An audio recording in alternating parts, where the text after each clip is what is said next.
और वहीं आपको बता दें कि पर्वतीय क्षेत्रों से पलायन भी उत्तराखंड में देखने को मिल रहा है। पलायन को रोकने की कवायद शुरू हो चुकी है। पलायन को रोकने के प्रयास तेज होने लगे हैं। संबंधित विभागीय अधिकारी काम कर रहे हैं। ठोस रणनीति पर काम करने की आवश्यकता है, ये कहा जा रहा है, क्योंकि ये बेहद गंभीर समस्या है कि पर्वतीय क्षेत्रों से पलायन हो रहा है। चलिए सोनू हमारे साथ लगातार बने हुए हैं, आप जिस ले लेते हैं। सोनू, पर्वतीय क्षेत्रों से पलायन होना ये कोई अच्छी खबर नहीं है। इसको लेकर सरकार प्रयास तो लगातार कर रही है, लेकिन उसके बाद भी तस्वीरें ये निकलकर सामने आ रही हैं कि पलायन अब तेजी से हो रहा है। क्या इंतजाम, क्या व्यवस्थाएं इसको रोकने के लिए की जा रही हैं?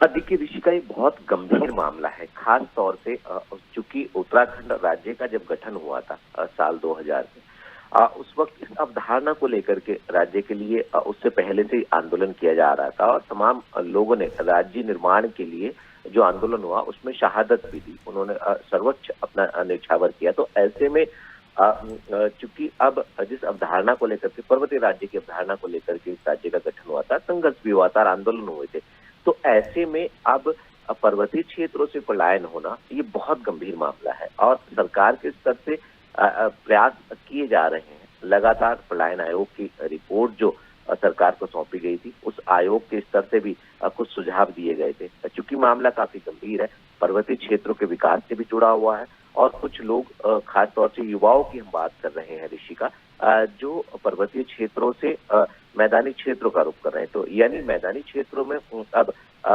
संख्या घनत्व बढ़ रहा है और जो पर्वतीय क्षेत्र है यहाँ से पलायन हो रहा है और कहीं ना कहीं ये मामला गंभीर है। कोशिशें जरूर की जा रही, प्रयास जरूर किए जा रहे हैं, लेकिन अभी जितने प्रयास होने चाहिए और जो उनके परिणाम सामने आने चाहिए, शायद जो उपाय हैं वो कारगर साबित नहीं हो पा रहे, क्योंकि मामला एक चिंता का है।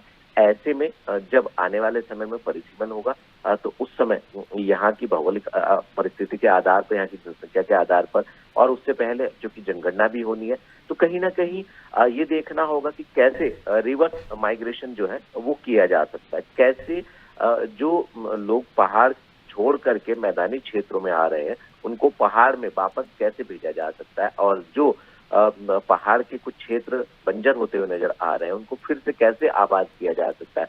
राज्य सरकार के स्तर से, केंद्र सरकार के स्तर से तमाम प्रयास जरूर किए जा रहे हैं और उम्मीद ये की जा रही है जो इस क्षेत्र में गैर सरकारी संगठन काम करने वाले हैं उनके प्रयास से एक बार फिर से उत्तराखंड में रिवर्स माइग्रेशन जो है वो देखने को मिलेगा। यानी जो लोग मैदान की ओर रुख कर रहे हैं वो पर्वतीय क्षेत्रों में वापस जाते हुए दिखाई देंगे और जो पलायन हो रहा है, जो एक गंभीर विषय हो रहा है, जो गंभीर रूप धारण करता जा रहा है, इसको कुछ कम किया जा सकेगा। उम्मीद यही की जा रही है कि तमाम प्रयास किए जा रहे हैं, आने वाले समय में ये प्रयास जो है वो कारगर साबित होते हुए दिखाई देंगे।